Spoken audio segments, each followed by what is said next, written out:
the recommendations. Are you going to accept them? Well, today I can't say that we're going to accept every recommendation, because that would preclude the discussion that needs to take place. But I think it's also fair to say we asked for advice. The Comptroller General provided it to us. We think she's done a very thorough job of looking at both Ferries and TransLink, and I'm certain that we will consider every recommendation and then make a decision about which, if not all of them, we would pursue. Is there anything off the top of your mind that strikes you as the most significant for BC Ferries or TransLink?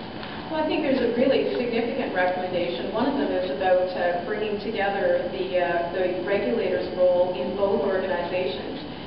The Comptroller suggests creating a transportation commission, and I think that in and of itself will warrant some exploration.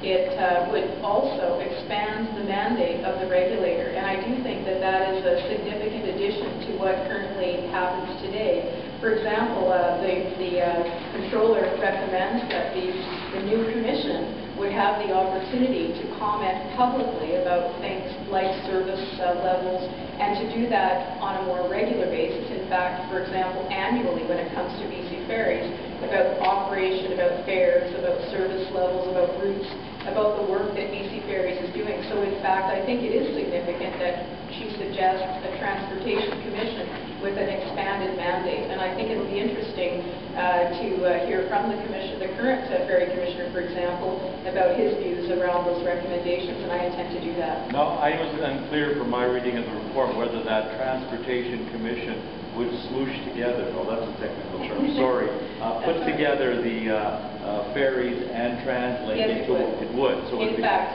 yes, it would be called the Transportation Commission, and I think reflected in the report, you'll see that the Comptroller General thinks that would be a more efficient way to actually manage the regulation of the two entities, but in fact also broadens the scope of the Commission's mandate. So I think it's two-part. One brings them together, looks at both the entities, but in addition to that says there's some more things that the Commission could potentially look at.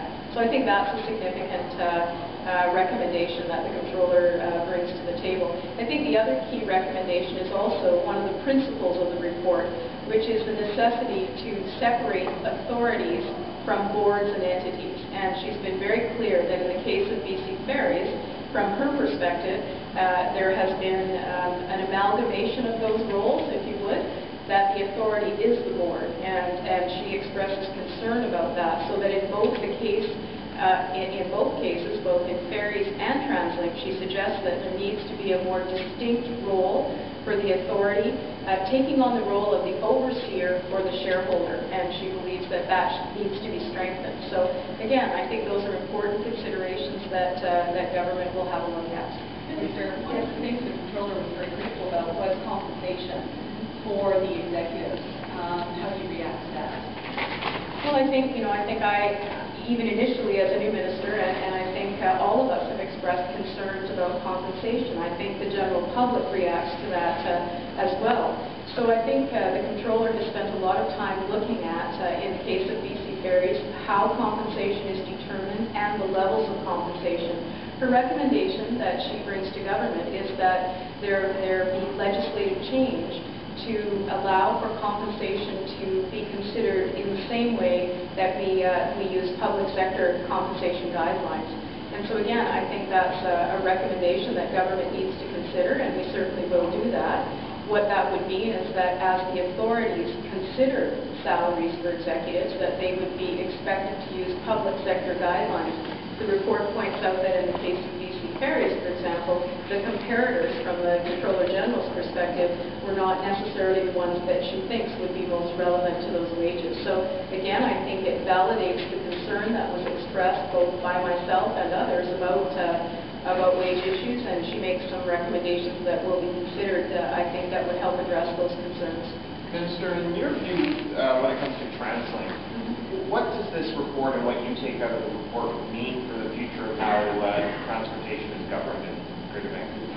Well, I think the good news is that the Comptroller General doesn't suggest for a minute that we start over. And I think that's a very important and very strong message for us.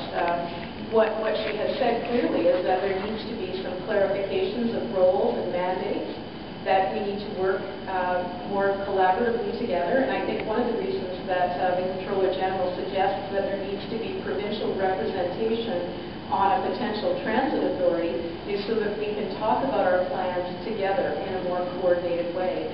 So I think an important message today is that this doesn't mean that the work that's going on at TransLink today is going to stop. In fact, we expect it to move forward aggressively to contain costs, to work through the $130 million supplement that's been approved. And we certainly want to make it clear that this isn't about stopping and starting again. It's about building on a foundation, and I was pleased to see that the recommendations of the Comptroller basically support that. There's improvement needed, but in fact, get on with it, look at these options, and keep this process moving forward. Do you see that provincial representation on the transit authority putting to an end somewhat the adversarial approach we've sort of seen in recent months, where TransLink comes out with their options, and then the next day you speak to yourself or to the Premier about it, and the idea sort of gets tabooed to use it. Another second. Yeah. That's right. Well, I think what the report points out, and I think to use the Comptroller's recommendations, because this is her report and she's providing advice to us, she does say that she thinks it's, and to paraphrase, it's more pragmatic when you're planning and working together to actually have both parties at the same table. And I actually think that's what the rationale that she's provided for including some provincial representation at the table. I think it would help all of us to actually concentrate on moving the agenda forward in a more collaborative way. I should say, and I do want to say this, that I've met with the Mayor's Council previously, and today I met with the Chair and Vice Chair, and one of the commitments we made is to a more collaborative approach to working together. Today, in fact, we agreed that one of the things we need to do, even as we grapple with these recommendations, is put together a technical working group to actually come to some sort of consensus about the basic numbers, about what the challenges are. So we were able to agree to that today, in advance, in fact, of the report being shared with the Mayor's Council. So we want to work proactively and productively and certainly positively with the Mayor's Council. We all have the same goal in mind. We want to improve transportation options in Metro Vancouver. The question is, how do we do that, and who should pay for it? Minister, the public has seen fare increases on the B.C. Transit. There's going to be another round in January, and also on the Ferries. I'm wondering what guarantees you give to the public today that the issue of overcompensation of executives will be dealt with by the government. Well, I think we were concerned enough that we asked the Comptroller General to consider the issue of compensation in the review that she did. We've just received the report, and she brings back some recommendations that would certainly provide a framework for compensation that is different than it is today. So what I can assure the public of is that we're going to take the Comptroller General's recommendations seriously. I should point out that in the case of TransLink, she does point out that salary levels for executives in TransLink are actually appropriate. They are slightly higher than public sector guidelines, but in essence, on the TransLink side, she expressed less concern about the compensation package. What she did express concern about was the number of executives, and did say that there needed to be some rationalization of the executives. So we are taking it seriously. Every recommendation will be considered, and again, she's provided us with some options to look at how the compensation issue will be managed. Another question is, now that Tom Pendergast has resigned as the CEO of TransLink, how does the government expect Bill to recruit someone to fill his shoes with this compensation level? Well, I think that one of the things the report points out is that the Comptroller General believes that there are fair compensation levels in place in TransLink, and certainly they reflect very closely to public sector guidelines. So we absolutely believe that recruitment there will not be an issue. But we should point out that there is an interim CEO in place, and that the work at TransLink will continue. I do want to also have, since I have the opportunity to say that I had the chance